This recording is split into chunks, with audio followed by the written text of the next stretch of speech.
Pinapauna ko po sa lahat na humingi ako ng pasensya doon sa mga tumatawa kung bakit daw ang dali-dali naman ng mga tanong, bakit ko pa daw ginagawa ng video.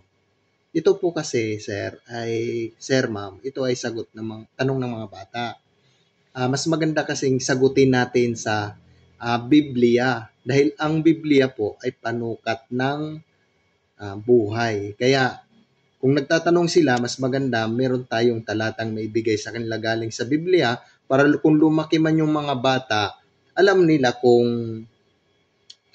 ang panukat ng buhay na nasa Biblia. So ito yung tanong, ano ang tao? Diba napakadaling tanong? Ito kasi tinatawanan ng iba madali daw sagutin. Pero tanong ito ng bata, hindi po ito tanong ng mga matatanda. Sinasagot ko lang po ayon sa Biblikal. Sorry. Ano ang tao? Ang tao ay kaluluwang buhay. Yan ay nababasa natin sa Genesis 2 verse 7. At nilalang ng Panginoong Diyos ang tao sa alabok ng lupa at hiningahan ng kaniyang mga butas ng ilong ng hininga ng buhay. At ang tao ay naging kaluluwang may buhay.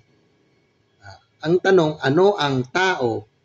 Ang tao ay naging kaluluwang may buhay. Yun po ang tao. Yung sagot sa tanong mo, ang tao, kaluluwang may buhay dito sa mundo. Hanggang dito na lang at kayo'y mag-iingat. Paalam!